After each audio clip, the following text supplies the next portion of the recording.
Assalamualaikum warahmatullahi wabarakatuh. Perkenalkan, nama saya Iin Fitria. Kali ini kita akan membahas sedikit tentang sel volta. Nah, di sini kita akan belajar sedikit banyak tentang sel volta. Jadi, sel volta atau sel galvani mempunyai elektroda logam yang dicelupkan ke dalam larutan garamnya. Nah, kita lihat gambar berikut ini.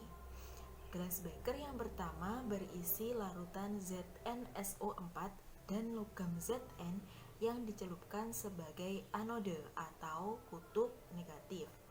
Kemudian gelas yang kedua berisi larutan CuSO4 dan logam Cu yang dicelupkan sebagai katode atau kutub positif.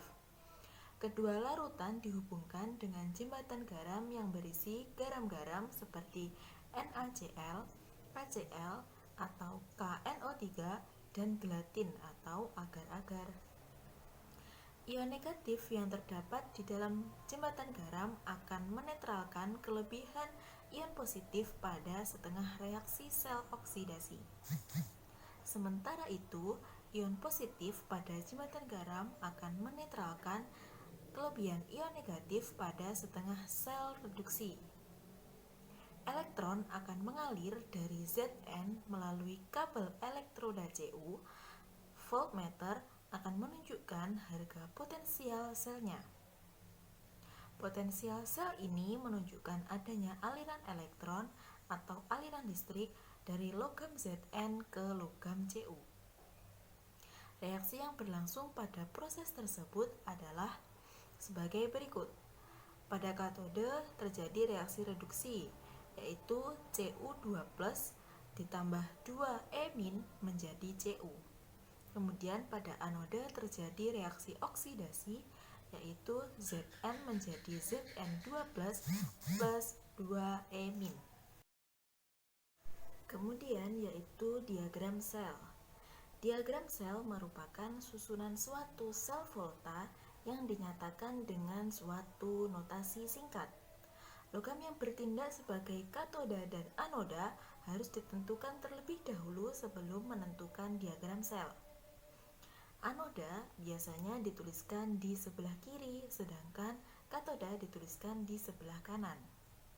Notasi tersebut menyatakan bahwa anoda terjadi oksidasi, sedangkan di katoda terjadi reduksi. Dua garis sejajar yang memisahkan anoda dan katoda menyatakan jembatan garam, sedangkan garis tunggal menyatakan batas antar fase. Berdasarkan reaksi yang telah dituliskan di samping, logam Zn berfungsi sebagai anoda dan logam Cu berfungsi sebagai katode. Jika potensial ditunjukkan oleh voltmeter sebesar 1,1 volt, maka penulisan diagramnya sebagai berikut. Zn, kemudian garis 1, kemudian Zn2+, kemudian ada garis 2 sejajar, Cu2+, garis 1 sejajar, kemudian Cu. Kemudian dituliskan E0-nya sama dengan 1,1 volt.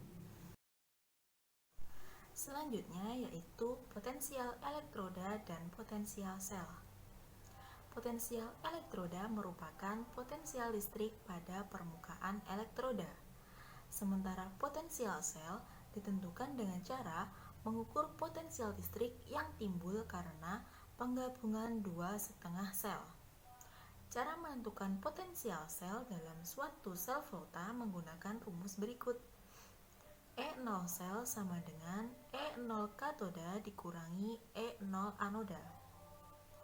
E0 sel jika hasilnya positif atau lebih dari 0, maka reaksi dapat berlangsung. E0 sel jika hasilnya sama dengan negatif atau kurang dari 0, maka reaksi tidak dapat berlangsung.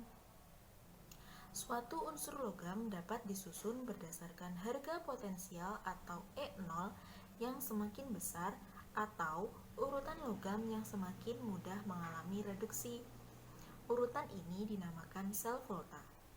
Deret volta dapat dilihat pada catatan berikut ini. Kemudian, aplikasi sel volta dalam kehidupan. Yang pertama yaitu sel volta primer, terdiri dari sel kering karbon seng dan sel perak oksida.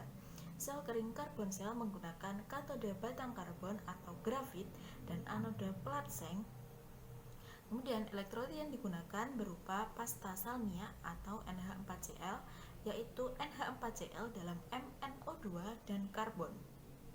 Sel kering karbon sering digunakan untuk radio, lampu senter, jam dinding, dan mainan anak-anak. Yang kedua yaitu sel perak oksida. Sel perak oksida tahan lama digunakan walaupun harganya relatif mahal. Katode yang digunakan berupa perak oksida atau Ag2O, sedangkan anoda yang digunakan berupa seng. Larutan basa atau KOH bentuk pasta digunakan sebagai larutan elektrolitnya. Kemudian yang kedua yaitu sel volta sekunder, terdiri dari sel aki timbal asam dan baterai litium. Sel aki timbal asam menggunakan timbal sebagai anoda dan PbO2 sebagai katoda. Larutan elektrolit yang digunakan berupa larutan asam sulfat. Kemudian untuk baterai litium adalah baterai yang dapat diisi ulang, ringan, dan menghasilkan potensial yang lebih tinggi sekitar 3,0 volt. Baterai ion litium tersusun atas logam Li dalam grafit atau LiXC6 sebagai anoda, logam litium oksida atau Lim. Yang ketiga yaitu sel bahan bakar. Sel bahan bakar menggunakan gas oksigen sebagai katoda dan gas hidrogen sebagai anoda.